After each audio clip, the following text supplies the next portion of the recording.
Yes po. Sa mga nandito naman po na mga grade 2, community naman po sila, school, church, ganyan. Paulit-ulit lang po yun. Doon lang po siya umiikot. So, hindi natin siya kailangan na parang maging, parang literal po na basahin po natin yun. Importante, alam nila kung nasaan yung location po nila, saan po school, pero sa ngayon, nasa bahay po sila. At least, alam po nila.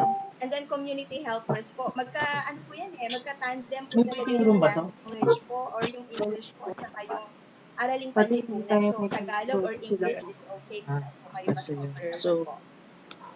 Okay po ba? Nasasagot po ba yung concerns po ng iba? Thank you po. Thank you rin po. Ayan. Ay, finally, hello, good morning po. Yes, Teacher Len. Good morning po. So, ang dami naming mga binago dito sa setup. Anyway, we have two internet providers, pareho sila, no? Timing pati. But anyway, it's still good. It's still a good morning. Maraming salamat at nagbigay po kayo ng oras para dumalo po dito sa meeting natin. Kaya thank you very much, Teacher Jovi. I heard the sharing of Mami, no? Yung araling panlipunan, ang dami ko rin po talagang natatanggap na tanong tungkol dyan.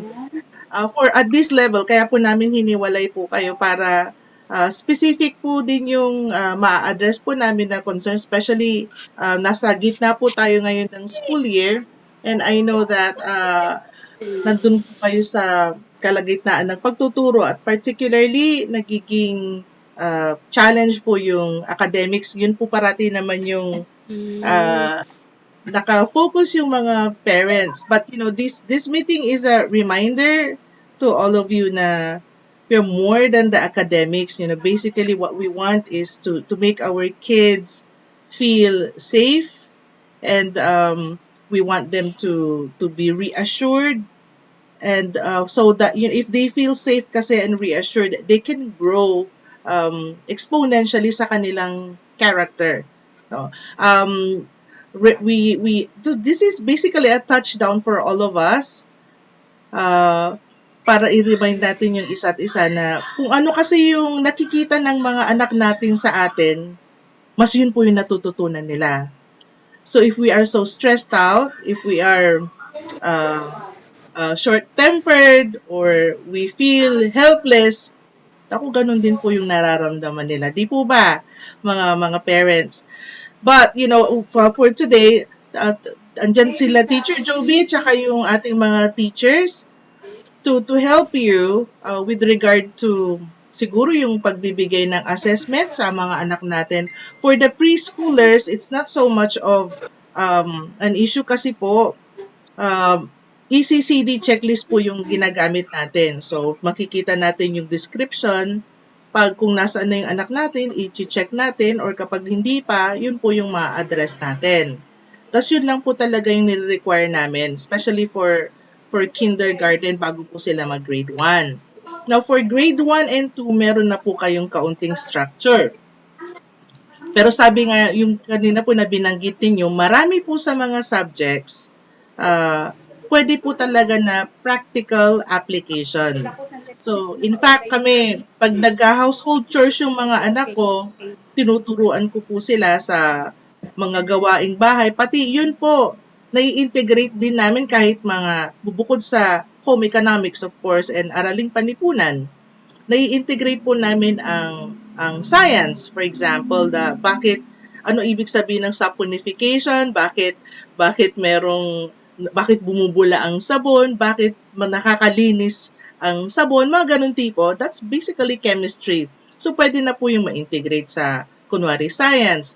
Tapos yung, gano'ng karaming tubig ang ihahalo mo dun sa Joy dishwashing liquid. Technically, yung measurement na yun, that is mathematical concept. So, pag nag-homeschool lang po kasi tayo, we should have this consciousness and awareness na lahat po ng nakikita, na i-experience ng mga anak natin ay actually learning opportunities po. Ayan. Although meron nga po tayong structure na sinusundan, ito po yung galing nga po sa DepEd kasi required po tayo magbigay ng grades at evaluation. So, ita-translate lang po natin itong mga experiences na to. So, isa pang tanong dito, kasi ito, ilang beses ko na itong litanya sa marami pong tumatawag sa akin na parents. So, teacher, paano po yung mga textbooks? Paano po yung mga aralin? Kaya po kami nagbigay ng tinatawag nating study guide or learning guide. Kasi po, gusto namin na meron lang po kayong parang sinusundan, pero kaya tayo tinatawag na open and flexible curriculum po kasi pwede nyo po yung baguhin yung arrangement, pwede nyo pong baguhin ng kaunti yung content, pwede nyo pong baguhin yung pacing, pwede nyo pong marami po kayong pwedeng baguhin. So, itatanong ng mga ibang parents sa akin, paano teacher pag hindi po namin naaral, hindi pa po kami tapos sa first quarter, sa second quarter, hindi po namin din sinasabi na maglagay lang po kayo ng kahit na anong grade dyan. No. Kaya nga po, pag sinabi nating homeschooling, you have to be thoughtful about it. So, titignan nyo yung concepts ng mga learning guide topics. Ano po yung mga ginawa po ninyo? Whether nasa based sa textbook, sa online learning, sa YouTube watching, sa household activities, ano po yung mga pwedeng ma-relate po dyan? Kasi in the end, yung academics po na yan, concepts po yan, at nagbibigay dapat po yun ng suporta kung paano yan natatranslate ng bata sa mundo niya. So sabi nga ni Ken Robinson, our real responsibility as parents is to make sure that our children are aware of their world and we teach them how they can live in it, victoriously. So basically, ang ituturo natin sa kanila, okay, so ito umaandar yung household natin. Nagtatrabaho ba si mami? Nagtatrabaho si daddy? Bakit ba nagtatrabaho si mami at si daddy? Para kumita ng pera. Para saan ba yung pera? Para sa mga gastusin sa bahay.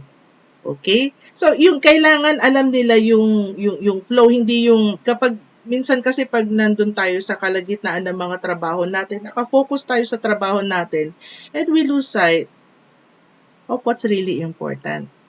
So, minsan nakikita natin, ako, chine-check ko din yung sarili ko pag may ginagawa ko, especially, I write a lot of stuff. Pag may kailangan na attention yung anak ko, minsan na nagkakamali tayo, lalo kapag tapos na talaga yung working hours natin, no?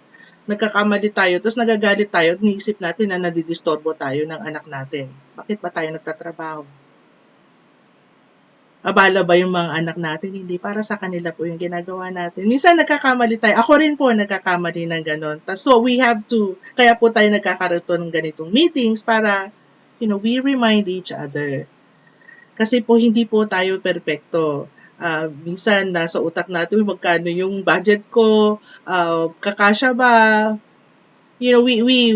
maraming lalo ngayon dahil nga po sa naging pandemic at maraming changes, nagkaroon po ng shortage of money, nagkaroon ng mga restrictions, may mga nasira na mga plano. Dumadagdag po yun kasi sa mga marami nating isipin.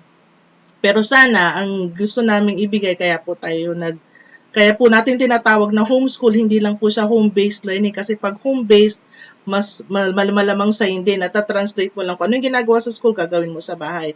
Ang homeschooling po kasi, mas thoughtful po talaga siya.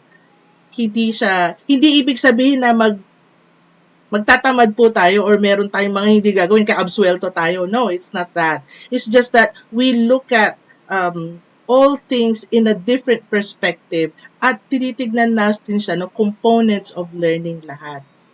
Ayan po. So, itong mga kinikwento ko sa inyo, very spontaneous. I did not really prepare for them. Habang pinapakinggan ko po kayo, nag-start po kayo ng greeting. So, it's like, it's an insight na kahit ako, it's always a learning process, for me. Ito pong nakaraang taon, ang dami po naming adjustments, humihingi parati kami ng pasensya kasi kami po, hindi rin po namin alam kung paano gagawin yung mga dati naming ginagawa. Mas marami kaming natulungan ng mga families ngayon, pero meron ding iba yung mga expectations sa amin kasi po nandun pa po sila sa traditional mindset. So, what we did, kami po nila Teacher Joby, mga parents, mga consultants, tsaka mga trainers namin, para umupo kami at tinignan namin ano po yung mga naging mga tanong at naging concerns ng mga parents. Particularly yung sinabi ni Mami kanina, nahihirapan po akong maghanap ng learning materials. So, that is an option always for homeschooling parents kasi hindi namin po kayo ni-require na bumili ng textbooks. Pwede kayo maghanap ng sariling materials ninyo. Kasi mas marami naman talaga mahanap. Yun nga lang, it will need your time and your effort. So, ang ginawa po namin, sabi namin, sige, so maybe, pag binigyan natin ng mas aid at structure ang mga parents, baka mas maging maluwag sila at mas maramdaman nila yung freedom of homeschooling.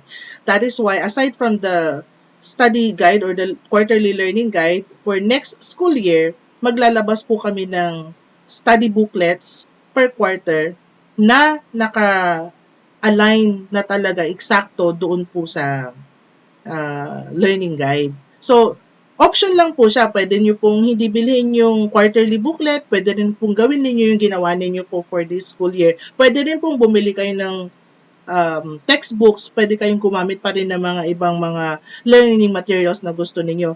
Gusto lang namin ibigay na option na ito kasi from our survey and from what we have been receiving, mas maganda sana pag meron nang naandyan na, it will save us a lot of time in terms of researching and looking for materials, and we will just follow through and we will add to that what we feel can be an added value to our teaching. So, yun ang general na feedback na nakuha namin po galing sa iba't iba po sa inyo na tumatawag sa amin. So, we consulted trainers, teachers, and writers. Ongoing po, gumagawa po sila ng quarterly study booklet for the 5 major subjects. Particularly, nakatarget po sa inyo ang grade 1 to grade 6. Kasi po yung mga preschool, for next school year, meron din kaming structured na binibigay pero ready na, nagawa na siya. Actually, ito yung outsourced din siya, pero like for example, pag first quarter, meron po kayong learning guide at mayroon na siyang kasamang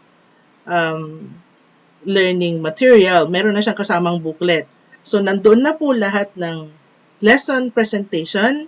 Meron na din po doong quizzes para hindi na po kayo gagawa. Meron na rin pong nakakabit po na quarterly exam po doon sa loob ng study booklet. So, we don't want to call it a module kasi hindi naman po ganun po yung structure niya.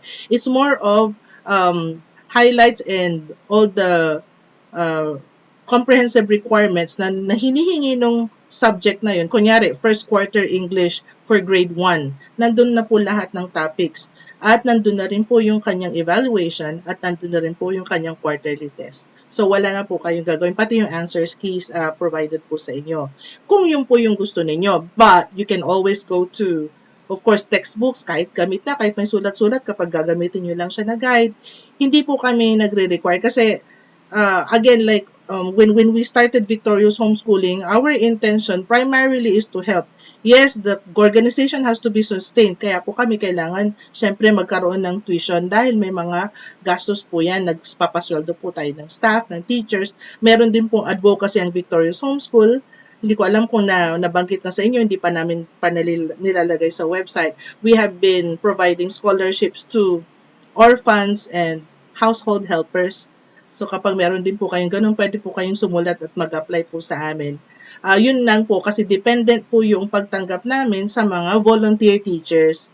So yung mga orphans, for example, meron pong mga volunteer teachers and parents na umaasikaso po sa kanila. Pero yung pong tuition kami na po yung nagsumasagot po. So, yun po, meron tayong mga ganun. Kaya kasali po kayo dun sa advocacy namin. So, kapag nag-enroll po kayo sa Victorious Homeschool, please know and receive our thankfulness na ina-appreciate po namin yung pag-enroll po ninyo dahil may natutulungan po tayo na ibang tao. So, titignan ko lang po yung mga tanong po, no? Okay, so sabi ni Mami Jessie, I rearranged the sequence of the topics per quarter para mas madali maintindihan ng child ko. Very good po. Okay lang po yun. That's very, very good. Tapos, for busy parents, textbooks and ready worksheets would be helpful. Plus, at least kumustahan from the advisor. Yes po, pati Advisors po natin sa level po ninyo, you can always si Teacher K at saka si Teacher Joy po ang to go to people natin. And of course, you can always contact us, Teacher Joby and me. Yung mga worksheets would be helpful. So, Mami, yun po yung sinagot po namin dun sa kaya po kami for next school year lalagay po kami ng study booklets. For preschoolers, pag natapos po yung arrangement, titignan po namin baka pwede namin kayo mabigyan ng access, especially for emergent readers. Pag nasa phonemic awareness pa po kayo, hindi pa reader yung anak niyo po, it will be very useful. So ilalagay po namin sa Google Classroom po ng preschoolers po yung pandapat next school year ipapa-access na po namin sa inyo kasi siya yung medyo ready na. Although outsource po lahat yun. Yung grade 1 grade 1 and up po, available pa lang po siya by July according to the pacing of our writers. Ayan. So textbooks, yes, they are very helpful as well. First time homeschooling po kami, medyo hirap po sa grading. Ayan po, ano pong grade level po ng anak po natin? Pag preschool po, hindi po siya issue dahil ECCD checklist po natin yan. Kapag grade 1 and grade 2 po siya, bakit po kayo nahihirapan sa grading? Ayan. Kasi po yung grading natin, sabi natin, pwede nating i-base sa mga scores nila until they reach a score that will really reflect the level of learning that they were able to attain. Pero sabi nga namin ni Teacher Joby, merong mga aspects dun sa grading kasi na meron tinatawag nating subjectivity. Subjectivity kasi hindi po hula. Kasi pag hula, ibig sabihin, invento mo lang yung grade. Ibig sabihin, tinatatansya po natin para tayong, di ba pag nanonood po kayo ng The Voice or American Idol or ang bagong kampiyon kapag Pinoy noon, no? Matanda na ako, kaya alam ko ang bagong kampiyon. Di ba merong mga judges? Pag sinabi ng judge na magaling yung singer o magaling siyang kumanta, sino magko-contest sa judge? Kasi yun yung opinion niya bilang judge. So in terms of your children's grades, mga mahal kong mga magulang, kayo po yung judge. You are given the authority. Ngayon, kapag iimbentuhin mo yan or magpipikit mata ka, tapos maglalagay ka lang ng grades, you're not just cheating yourself, but you're cheating your child.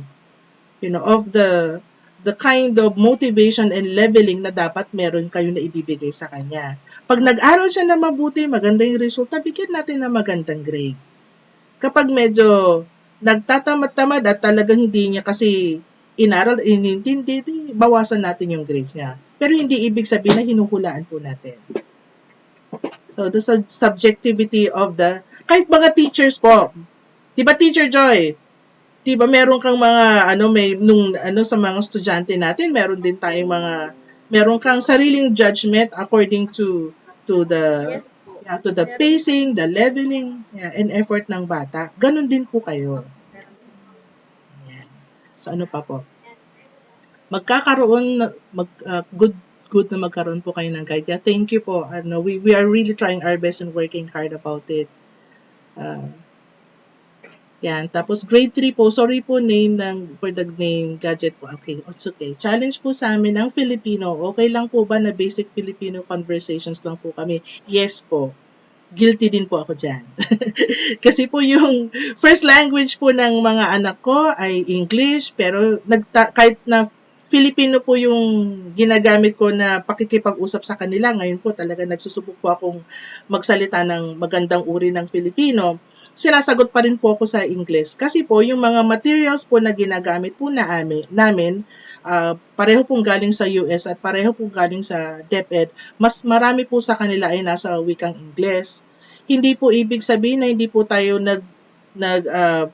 nagsiseryoso sa Filipino ay hindi na natin mahal ang Pilipinas at hindi rin natin mahal ang wikang Filipino. Gusto kong i-emphasize kasi ako po language consultant po ako.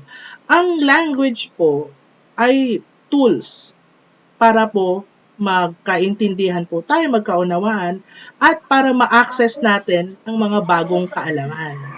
So if like for example, your child is more proficient in English and that is your way of accessing knowledge, then please do. Pero yung tama, yung conversational Filipino, wag nating kalilimutan. At the same time, yung basic man lang, na Filipino. So magkakaroon tayo ng class na ganun po, yung Grammarilla. So which is the combination of grammar and Balarilla. Ituturo po, yung kahit sino po pwede po mag-join, parent, preschool, matanda na, magsama-sama po natin pag-usapan yung struktura ng wikang Filipino at susubukan natin siyang ihambing sa wikang English at tignan natin yung kanilang paghahambing at pagkakaiba. So, yun yung approach po ng Grammarilla. So, by April po natin mailalabas yung kasi bibigay ko po sa inyo yung schedule po ngayon ng March. Ang focus po natin kasi ay yung presentation literacy. Explain ko po mamaya. Ayan po. I use the old books from my friends' kids kahit may sulat. Very good. Tama po. Okay lang po yon. We use worksheets at YouTube videos for the lessons and just follow up discussion if may questions yung anak ko. Medyo nahihirapan kami sa mga subjects na Tagalog. Lahat po halos yata tayo nahihirapan din. I just translate them. Basta maintindihan na yung point ng topics. Very good, Mami. Yun po talaga yung totoo. Basta po maintindihan po nila yung topic. At makita nila yung relevance sa buhay nila. Okay lang po ba if we will take Filipino on the third quarters? Yes po. Pero bigyan lang po natin ng equivalent grade for the first and second quarter kasi po requirement lang po ng DepEd. So siguro po kung magsa-start po kayo talaga ng mas seryoso ng Filipino sa third quarter, ibigay nyo na lang po yung grades na equivalent for it. So mas mataas na yung grade niya sa third quarter, ibig sabihin may improvement na. Lalagyan lang po kasi natin ng medyo equivalent. So siguro first quarter, second quarter, nagko-conversational Filipino po kayo. Baka sa third quarter, nag-structured Filipino na po kayo. Ibigay natin po yung judgment natin in terms of the grading. Ayan po. Hinahasa ko pang daughter ko sa reading kinder level. Okay, so meron po akong i-share sa inyo na technique, okay, galing sa mga linguists. Kasi po, ang bata po, kapag, from 0 to 4 years old, kapag in-expose mo yan sa 4 na languages, 2 or more languages, 2 to 4 languages, pare-pareho yung level ng exposure, paggamit, the child is actually capable of learning or acquiring 4 languages. Ganun po ka-genius ang bata. Pero in reality, hindi naman po kasi magagawa yun dahil meron talaga pong tinatawag natin ng mga dominant languages na ginagamit natin sa bahay, sa mga napapanood nila, at saka mga nakikita nila mga letter symbols. So, ganito po kasi yung sistema sa pag-aaral ng language. Meron ka dapat isang dominant language o na-master na language bago ka magkaroon ng isang second language. Kasi yun yung gagamitin mo na paghahambing. So, how to explain that in reality? Kung English talaga yung, like for example, we teach phonemic awareness, etc., dapat maituro natin ng maayos po yung English. Tapos magbigay lang tayo ng konting awareness sa Filipino. Pag halos na master na nila yung reading sa English, mas madali po magturo ng Filipino. Pwede rin po naman siyang sabay, pero merong dominant language. So, in my case, for example, parehong anak ko, dominant language po talaga yung English. So, kapag pag nag-aral sila ng Filipino, merong kaunting interference yan dahil ang pagbasa nila ng Filipino ay medyo merong konting twang.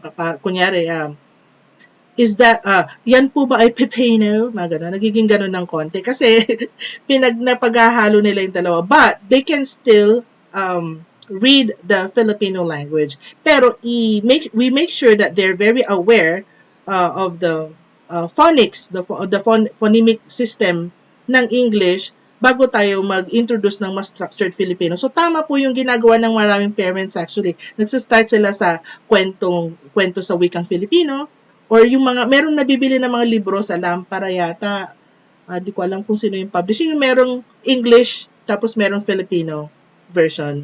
So, kapag babasahin po natin yun sa mga anak natin aloud, so, kahit na mga bedtime stories or your weekend stories, sabay niyo po sila na babasahin. Okay, so let's listen to it again in the Filipino version, sabihin sa kanya, or the next day, uulitin niyo yung kwento pero dun sa pangalawang language. Pwede rin pong Filipino din po yung una. Yung mas structured kaysa Filipino, and ituturo niyo yung English. It doesn't really matter. Basta meron pong dominant language. Yun po. Anak, pen pa, gusto ko mabasa yung mga iba. First time, medyo hirap sa pagtuturo ng Filipino. Okay. Right. So I think nakikita nyo naman yung mga ginagawa din ng parents commonly. So ginagawa din nila merong what do you call this, from English to Filipino translation. Pwede rin pong ganun. So magkaroon kayo ng, say, for example, vocabulary for the day or vocabulary for the week. For very young students, maganda pag may picture. Yung the typical materials, we can always look for that. Which one? Sorry. Magpapago lang po ako ng control mouse. Ayan. Ayun po. Kunyari, ibon, bird, or bird, ibon, or vice versa, like so. There's so much na pwede ka focus tayo on a few para very good. Okay, so yun po. Marami talagang materials ba yung tendency kasi is to be overwhelmed kasi ang dami nga po. Parang, uy, gusto mo ituro lahat. Hindi po pwede yung gano'n. Hindi rin po kaya ng mga anak natin. Kung tayo nga isang oras sa webinar, tapos hindi tayo interesado, di ba, naantok tayo, ba't natin ipipilit sa mga anak natin yun kapag hindi sila masyadong interesado, tapos ililitan niya natin yan, naku, magsha-shutdown po yan. So talagang paunti-unti, especially at this age level. So preschool to grade 2, unti-unti lang talaga. And pwede po tayo na minimum of 6 quizzes per of every including MAPE each. Okay, for MAPE, like we mentioned this before, practical application lang po. So like for example, you watch a YouTube video on say nutrition sa health. So panoorin ninyo pareho. Tapos tanungin niyo siya, okay, so what are the kunyari go grow glow foods yan. So tanungin niyo siya after that or ipasulat niyo sa kanya, ipadrawing niyo sa kanya. Yun po yung pwede na magsilbing quiz. Bakit? Ang ibig sabihin po ng quiz kasi evaluation of what was learned. So ano ba yung natutunan ng anak po natin? So bigyan niyo siya kunyari pag natutunan niya lahat, say your perfect score is 10. Pag meron siyang mga nakaligtaan, o di lagyan niyo siya ng between 7 to 8. Depende, it depends on you. Pwede mo rin kasi panoorin mo na yung YouTube, tapos gawa mo ng quiz yun. Then it relates to the topic. The same principle applies to exercises, stretching, at lahat po na ganyan. So yung 6 quizzes po kasi just to put a number there para po, hindi naman sa just to put, ibig sabihin na iniimbento mo nga, hindi po. Pero para meron po kayong ini-evaluate. Kaya po kailangan po yung planning. The learning guide is supposed to help you plan your learning schedule. Agree on more bolt-ins with each grade level to encourage socialization. Okay, so aside from, kaya po namin ginagawang once a week yung bolt-ins, kasi po every now and then, meron po tayong learning event for the week. So, like for example, sa March po, aside from the Monday, magkakaroon po ng Friday class. Yung Friday class, kahit may binigay po ako doon na grade level, kunyari, nilagay ko doon, preschool to grade 2. Pero kahit si grade 3, si grade 4, si grade 5, pwede pong mag-join. Open po yun sa lahat. Kasi po, like for example, sa core curriculum ng whether it's DepEd or even the US curriculum, makikita nyo na grade 3 to 4, sinasabi nila na sana marunong na yung mga anak natin magsulat ng maayos na paragraph. Diba? So, pwede ko ituro yon sa grade 3 to 4. Paano kapag si grade 5, si grade 6, si grade 7, hindi pa marunong magsulat din na masyadong magandang paragraph? Di pwede po sila mag-join. So, yun po kasi yung beauty ng homeschooling, hindi minsan pare-pareho yung pacing nila. Tsaka, minsan, for example, grade 3 siya, pero yung kanyang level ng math ay grade 6 na. O minsan, grade 3 siya, pero yung numerical literacy niya sa grade 1 or 2 pa lang. It's okay. Kaya nga po natin kaya po natin minomonitor para lang po, in terms of academics, alam po natin kung nasaan sila. At ibigay natin yung kailangan nila. Hindi ibig sabihin na kapag grade 6 siya, hindi pa siya marunong mag-paragraph writing ng ganitong level, mahina siya na bata. Hindi. Minsan, siguro hindi lang natin nabigyan ng tamang exposure, hindi lang siya nabigyan ng tamang structure. So, pahabulin natin. Makahabol naman yan. Usually, nagiging marunong na sila by grade 7 kapag naturuan. Kasi po, ang writing, particularly, ay isang, academic writing for that matter, ay isang skill na dapat ituro. Kasi hindi po siya natural language. Now, Yung speaking kasi nila, madaldal na yung pong anak natin ng by the time they're 4 years old, 5 years old, di ba? Kasi hindi natin tinuturo yan. It's naturally acquired. They learn to speak because of what we expose them to. Kaya di ba pag napansin nyo yung mga anak ninyo, tapatin nyo ko yung mga nanonood marati ng Peppa Pig, Harry Potter, at saka, sino ba sila, Nanny McPhee. Di ba minsan yung mga anak nyo bigla, can I have some toast please? Nagiging British accent din sila kasi they acquire it. So, ganun po yung language. Pero kapag dating sa reading, ayan po, tinuturo po yan. Kasi meron tayong system.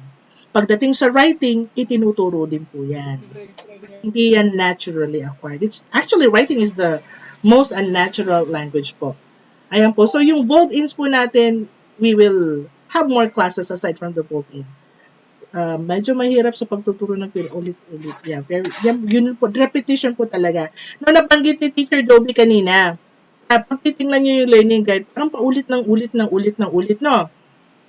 Although, paulit-ulit siya, pagdating kasi, kunyari, in terms of my specialization sa language po kasi, bakit inaral nyo na yung noun sa grade 2, inaral nyo pa rin yung noun sa grade 3, grade 4, grade 5? Kasi po, habang ang language po nagbe-benefit sa repetition, and at the same time, yung level ng nouns, kunyari, names of people, places, and things yan, pag habang tumatanda yung bata, i-introduce sa kanya na ang noun, hindi lang names of people, places, and things. Ang noun, pwede rin yung emotion mo. Ang noun, pwede rin yung konsepto. So, for example, i-introduce yun na nouns, names of people, places, and things, emotions, and concepts. Yun ay pag tumatanda na siya.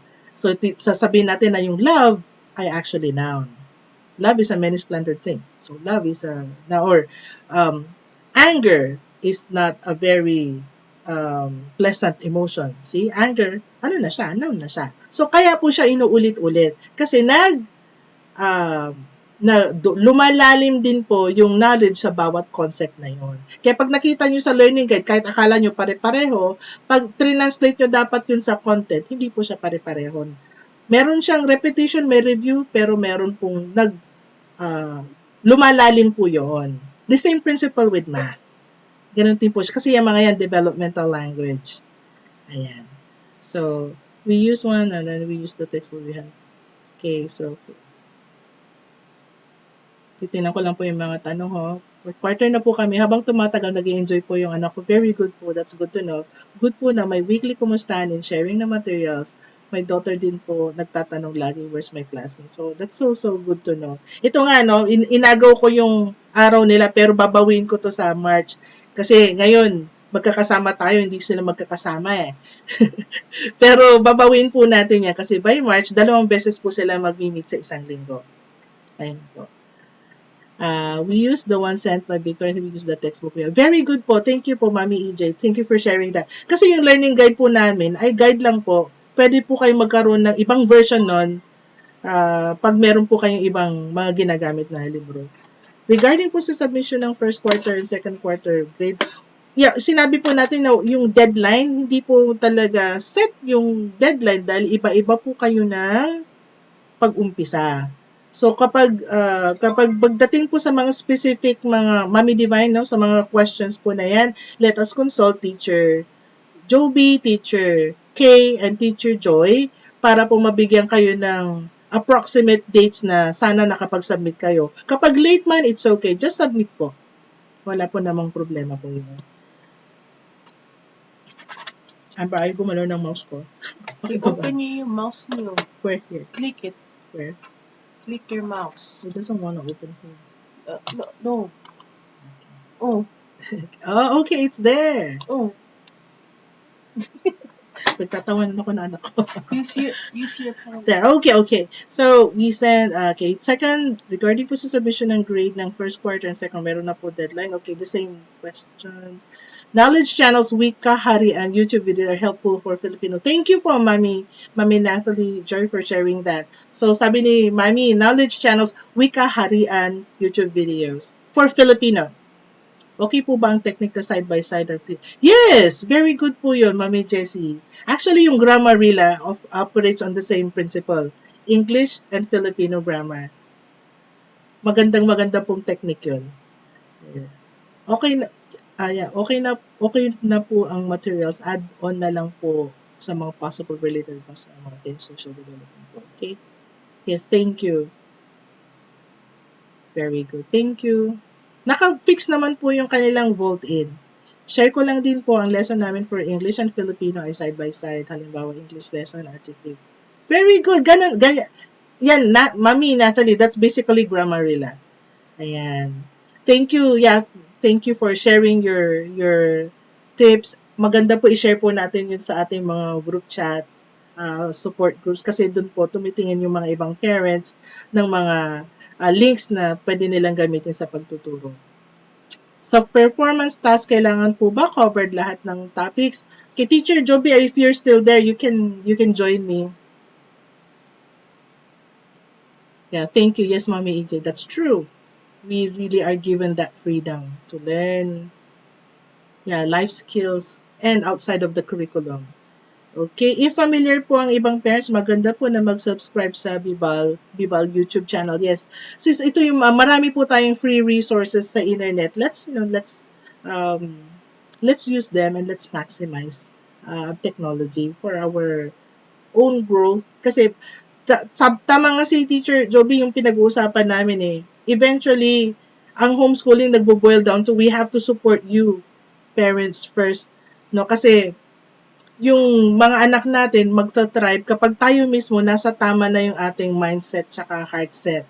So baka maganda for the first time homeschoolers, pag hindi po kayo pa, yung hindi nyo na diretso po yung deschooling webinar po natin, maganda po na balikan po natin for review.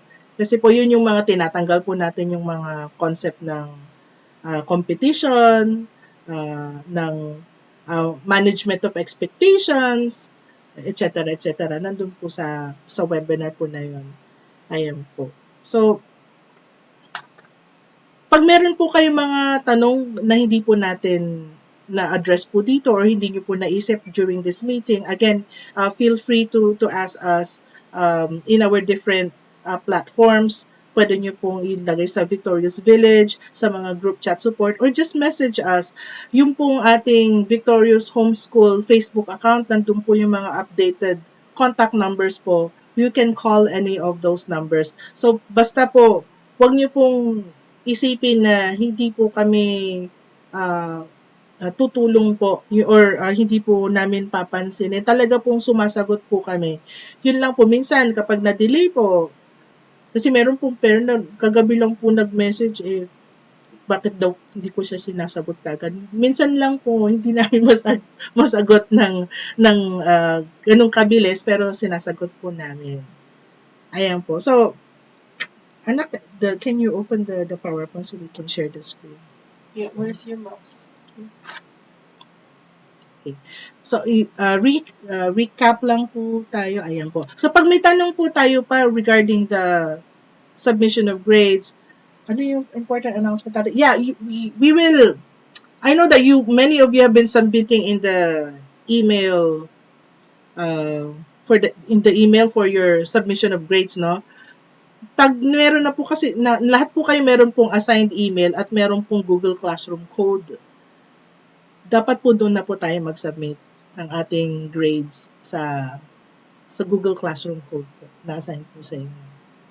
Para po mas mabilis po namin na ma-track.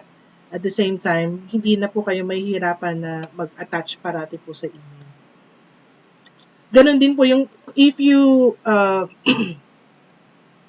have time, click nyo po yung link ng yung updated website po natin para makita nyo po yung mga changes and the changes that we intend to implement for the next school year po. Especially sa maraming processes. Like right now, para lang po alam namin ang bilang at alam po namin kung kailan po kami magka-cut off, we are starting to, we will start admitting enrollees for next school year, 2021-2022, para po natatansya po namin yung maraming bagay. And as a perk po, if you enroll or if you register up until March 31 po, you will enjoy the no miscellaneous fee. Ayan po. So may mga magtataka din po sa inyo bakit po nagbago kami ng kaunti sa mga system kasi may mga lessons po kami na natutunan this past year nung nagkaroon kami ng period of adjustment, particularly yung kahit sa payment scheme. So madami po yung nag-down payment kasi binigay po namin na mababa para po dahil nga po pandemic yung ah, panahon, yung binayad po nila na 3,000 hanggang ngayon 3,000 pa rin po. Okay lang naman po yun sana kaso po syempre we have to make sure that we can run the organization for you. So kaya po kami naglagay ng mga kaunting provisions doon. Ano pa ba yung mga binago natin? Yung po for as your children are growing, meron po kaming mga programs for their leadership development, presentation skills development. In fact, meron po tayo ngayong very active student council officer. So we have here with us si Gabriel Martinez, who is our student council president. So he and his officers are really very creative and willing to exert effort to help the younger ones, and they're so resourceful as well.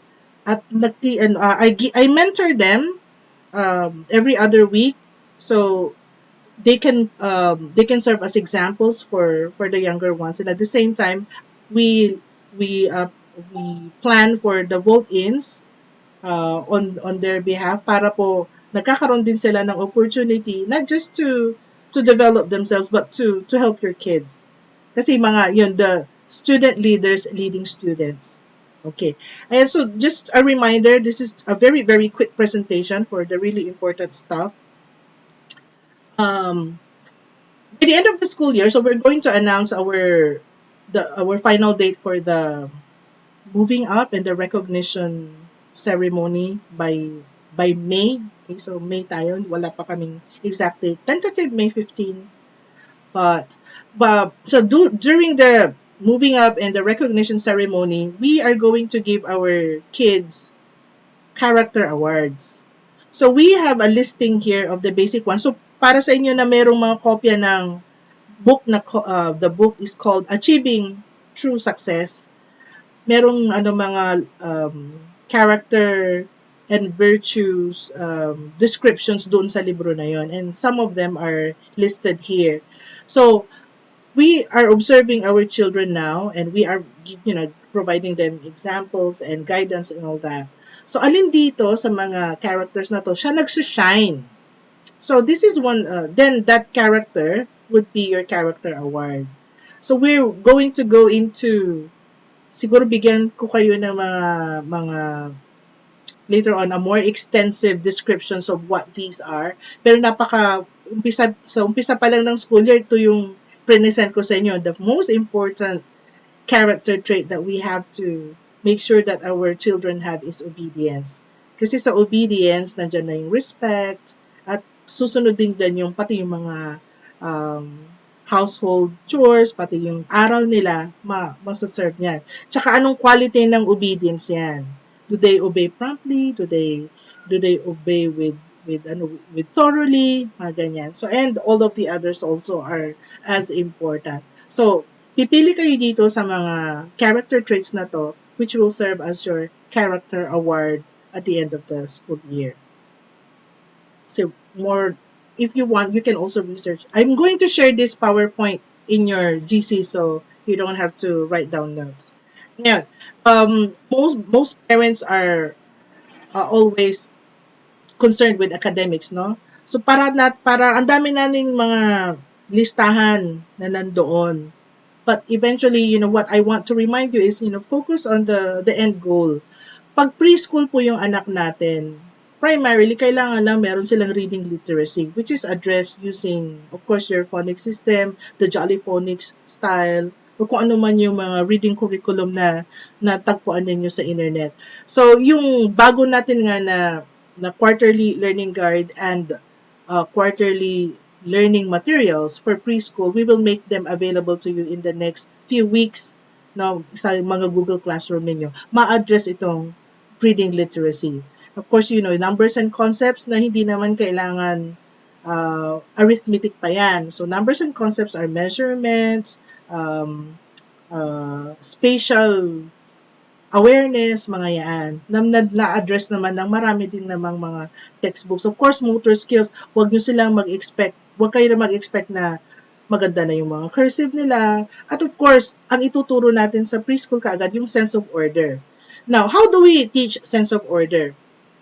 So, we always encourage parents to tell your kids, stories. Kasi yung story mismo, meron na talaga siyang sense of order.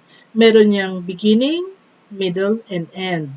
That's the reason why isa sa mga pinakaunang learning webinar na binigay natin sa Victorious ay ang Comprehension Strategies 101.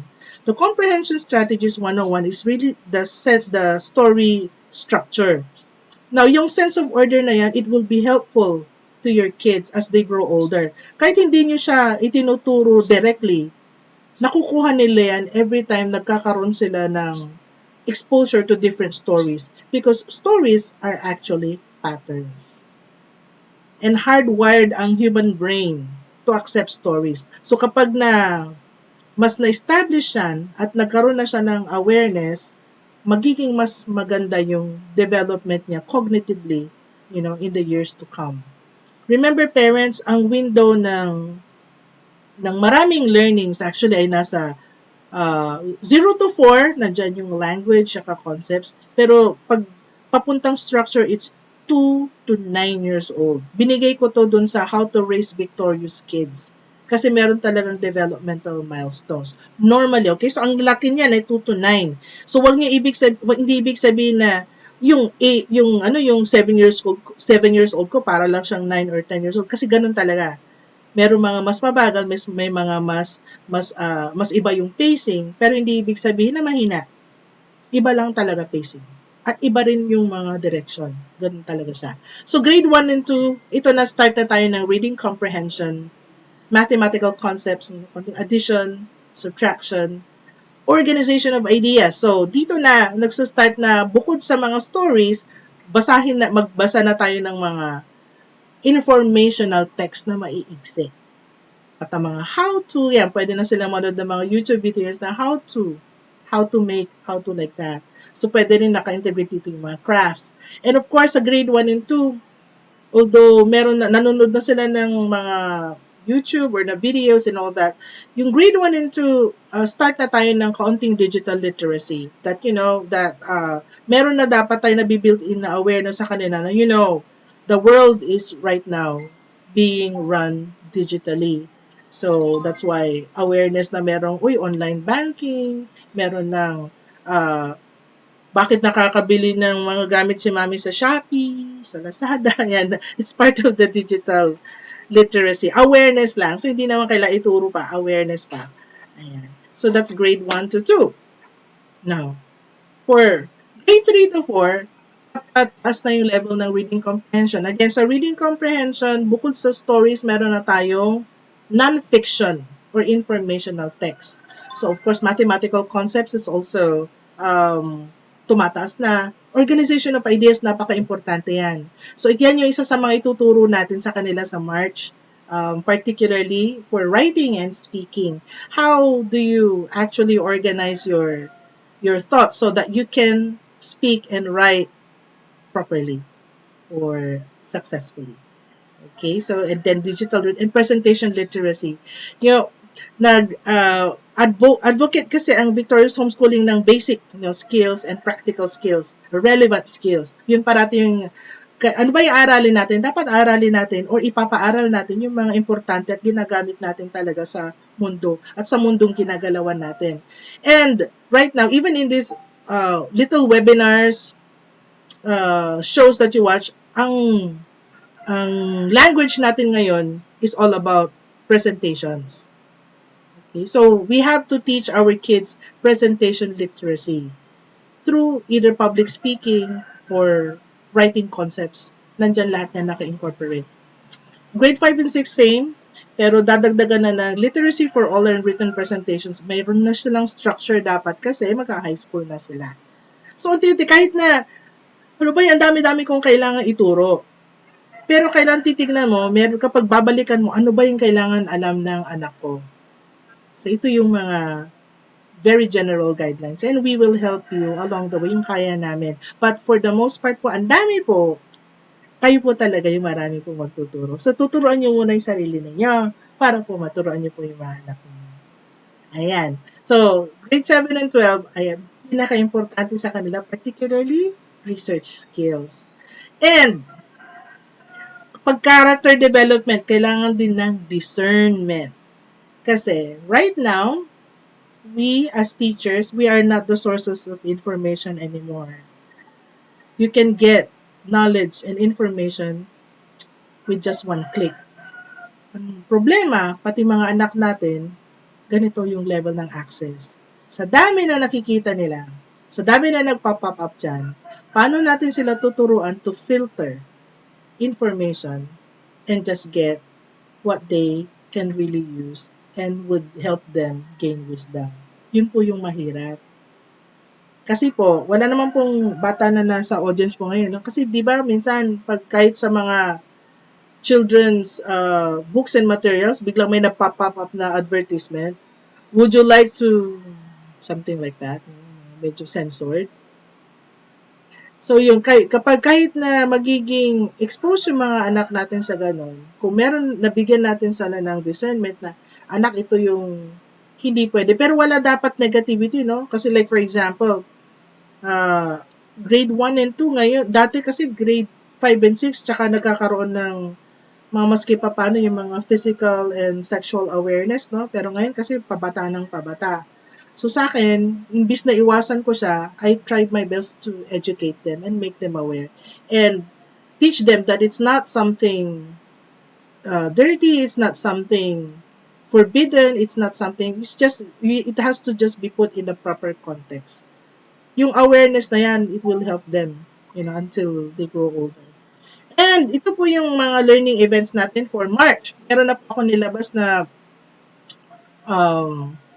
January to February. Ilalabas natin yung March to April. Hindi pa to kompleto. Pero ito po yung schedule natin for March 2021 in terms of the learning events. So yung vote-ins, we still have March 8, 15, 22, and 29. All Mondays po yan. And for the Writing 100, which is your age group, the age group of your children, will be on March 13. So ituturo po sa kanila dito yung how to parang think in sentences. Okay, so the subject and the predicate in the real world. And the hamburger technique. Paano po magsulat ng paragraph and do it, nang hindi textbook style, pero yung meron again awareness, of the world that they live in. So po yan sa magbilalagay na lang po magpo-post na lang po kami ng exact time for it. So ina-announce namin para mabigyan niyo siya ng oras, and of course we encourage if you have time, sit down with your children when they study with me. So writing 101, grade 3 to 12, March 20. Now, sa writing 101 teacher, pag grade 2 yung anak ko, pwede ba siya mag-join? Yes. Kahit kayo po na magulang, pwede po kayong mag-join dyan. That's writing 102, grade 4 to 12, March 27.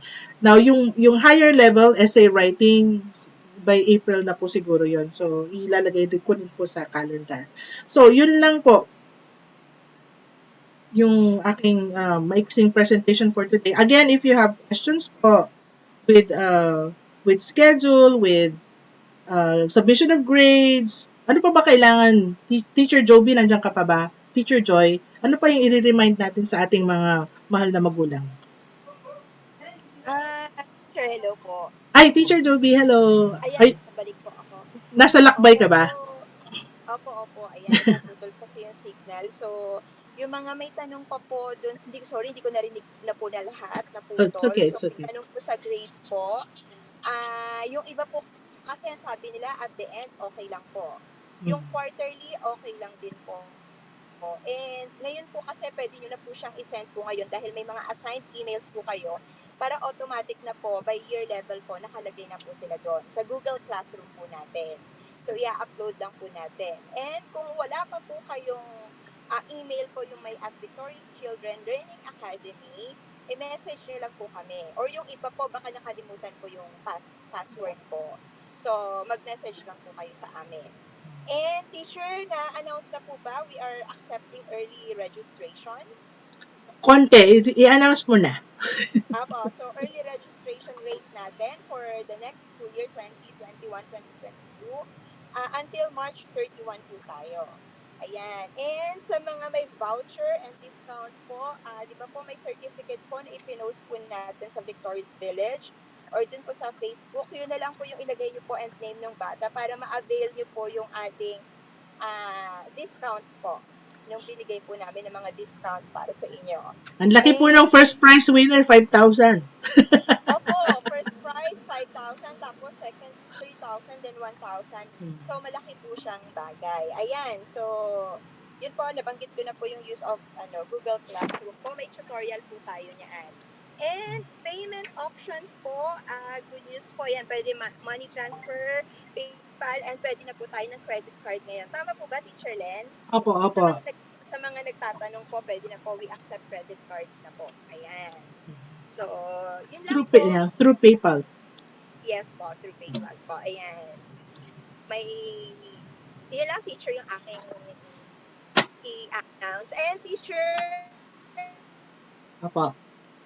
and teachers and parents po, again, ang talagang pinaka-concern namin, yung mapagaan po yung mga pakiramdam niyo po sa mga, marami po tayong first-timers, pero yung mga nagme-message po, tinatawagan po natin yan, kinakausap po natin yan sa convenient time nyo po.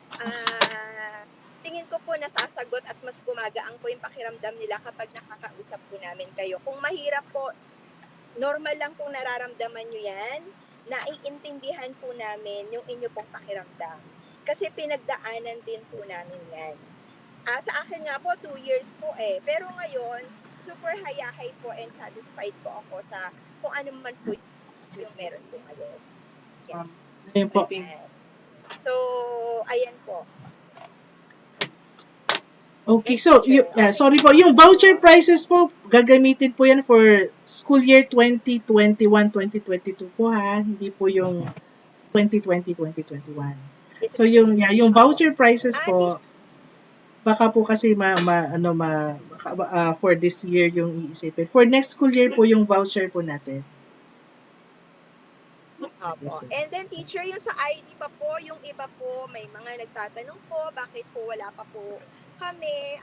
Nag-post po kami dun po sa Google form po na mag-request kayo or mag-apply po kayo. As of January 5, lahat po na nagbigay po ng pahabol po na request na isend na po namin.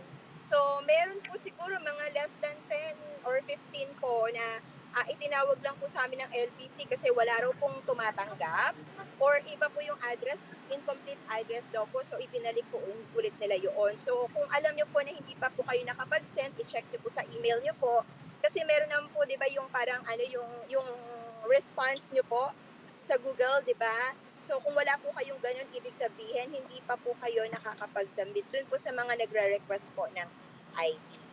Ayan po. So, bigyan po namin kayo, deadliest deadline po, January 31 po. So, pag tinanong, teacher, nakapag-submit po ba kami? Natanggap niyo po ba yung aming, ang tawag dito, yung aming request? I-check niyo po sa email niyo po. Meron po yan, di ba, yung reply po dun sa response niyo po, dapat may copy po kayo niya.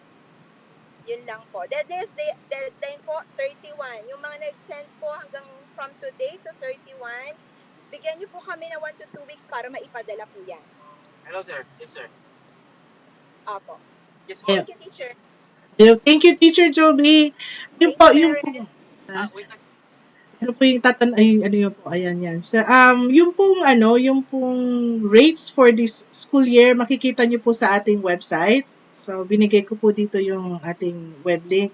So, I encourage you po to always check your group chat support and the Victorious Village for important announcements po kasi doon po mabilisan. Nagsisend din po kami ng mga announcements sa email. So, hindi po namin kayo matatawagan po isa-isa. So mas maganda po engage po kayo sa amin para po nakikita nyo po yung mga latest announcements po and all that. Ano pa yung isang tanong ng isang mommy dito kanina? Ayan po.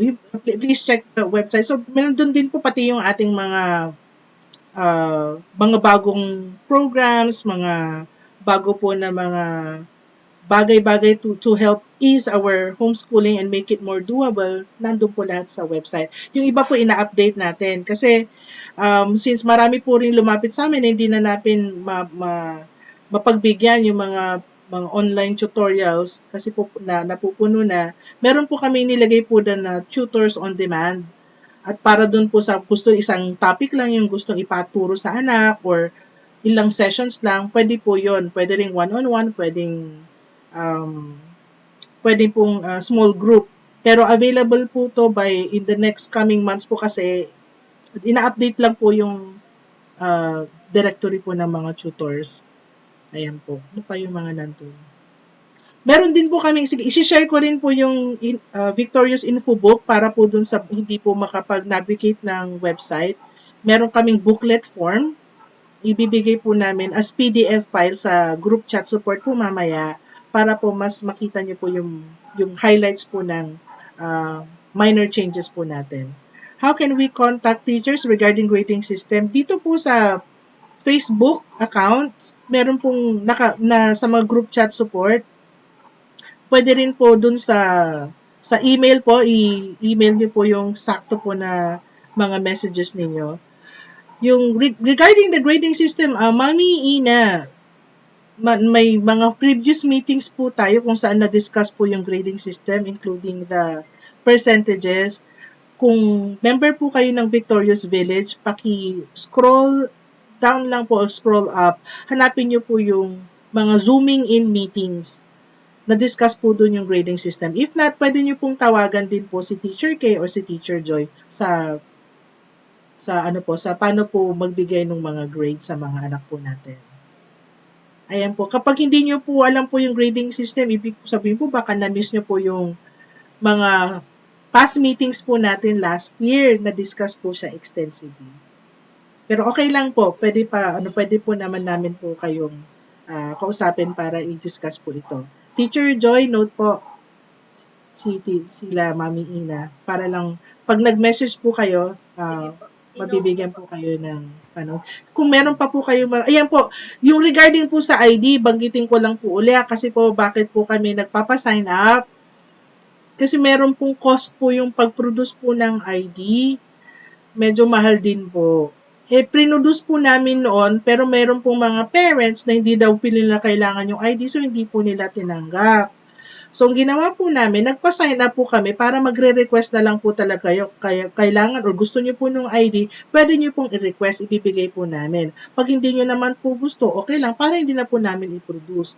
Kasi po, nung nagkaroon po ng special situation last year po, nagtanggal po kami ng maraming bagay. So, hindi po kami naglagay ng miscellaneous fee, hindi rin po kami maraming mga singil. Wala po kaming ibang singil, binaba po namin yung tuition into almost half. Talagang nag 15,000 lang po talaga kami ang baseline.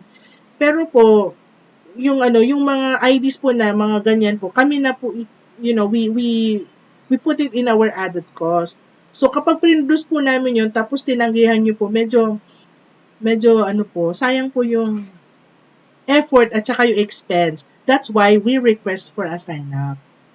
Ayan. Okay, so yung lang po siguro kapag wala na po tayong tanong or kapag may tanong po tayo, pwede naman po i-channel sa mga ibang platforms po. At maraming salamat po mga magulang, Victorious Parent Teachers. Thank you for making time for this meeting. Thank you for your involvement and engagement, and thank you for your homeschooling. Kasi po yung it's my personal advocacy, ganun din po si Teacher Joby at ang mga teachers na ma-experience ninyo po talaga yung real freedom na dala ng homeschooling. Na sa umpisa po medyo mahirap at nakakakaba, pero in the end, makikita mo yung mga anak po ninyo ay mas magiging mabait at mas tama po yung direksyon. at mas close po kayo. Ayan po. So, thank you so much. Maraming Sorry, sige, pahabol, teacher. pahabol ko lang po. Baka magtanong kayo, kailan po talaga namin kailangang ipasa ang 4th grading. So, sa mga Okay, sorry teacher, naputol ka. maaga pong nag-enroll, Mhm. sa mga late po na nakapag-enroll po, like October, November po, May 30, isubmit nyo na po yan. Ngayon po, gusto na namin pong malaman sino pa po yung kailangan po talaga ng assistance, i-message nyo na po kami para hindi po tayo pare-parehas nabibigla. Opo. Tapos, may talagang request po talaga ako. Sana po maintindihan niyo po ako kasi ako po yung minsan may nai-encounter po na yung mga parents minsan pagka nai-stress, normal po yan na nai-stress po, pag tumawag, nagagalit na hindi po ako makasingit po kahit isa. Parang hindi naman po kami, parang lagi niyo pong tatandaan na ang puso po namin ay kayo po ay pag-aangin po ang inyong pakiramdam. Kaya, huwag nyo naman po kami, yung hindi po to sa lahat yung huwag nyo naman po kaming awayin. Sa experience ko po, yung hindi po na-attend po dito, sila po yung nagagalit kasi wala po silang time, walang ganito. So, kung may friends po kayo na gano'n, approachable po kami at mababait po, katulad po. So, God bless everyone. Thank you po. Naglalambing lang. Yung pahabol na yun, may hugot yun. May hugot. Opo, may hugot po. Actually po, parents, ina-announce ko din po, pwede rin po akong awayin. Wag lang po si Teacher Joby awayin ninyo. Ako rin po. April 30, Mami, nabasa ko yung message, April 30 hanggang May 30.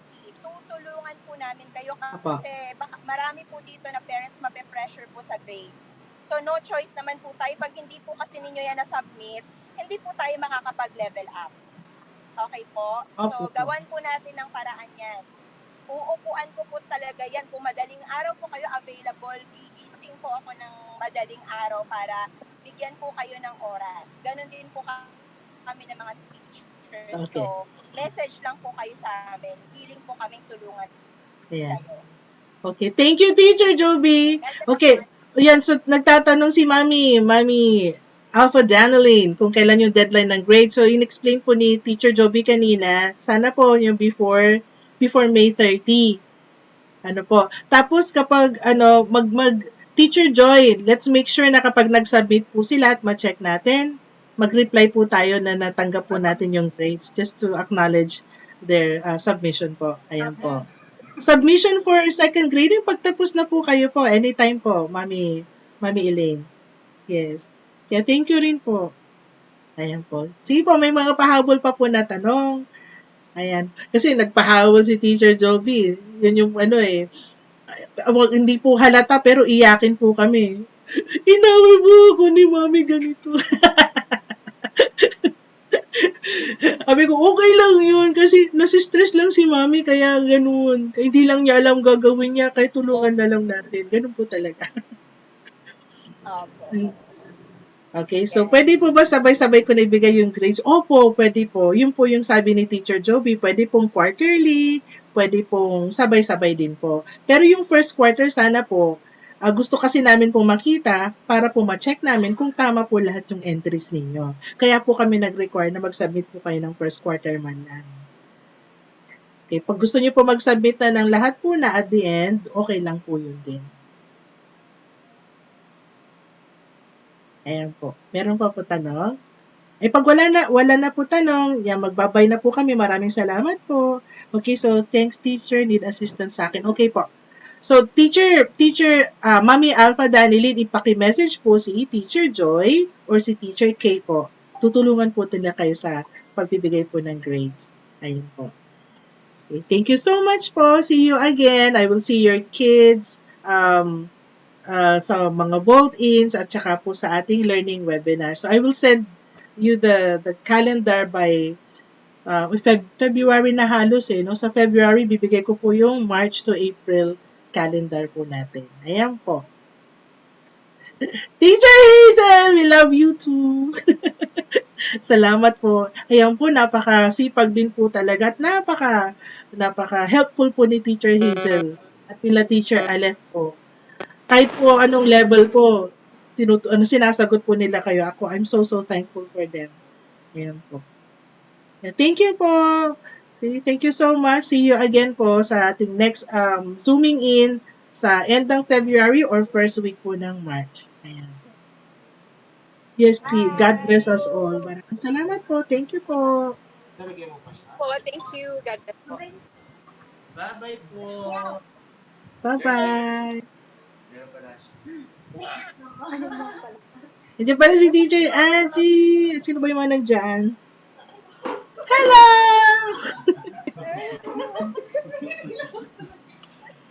Ayan, talagang work at home. At work at school. Bye. Bye-bye. Thank you.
Ako yung recording.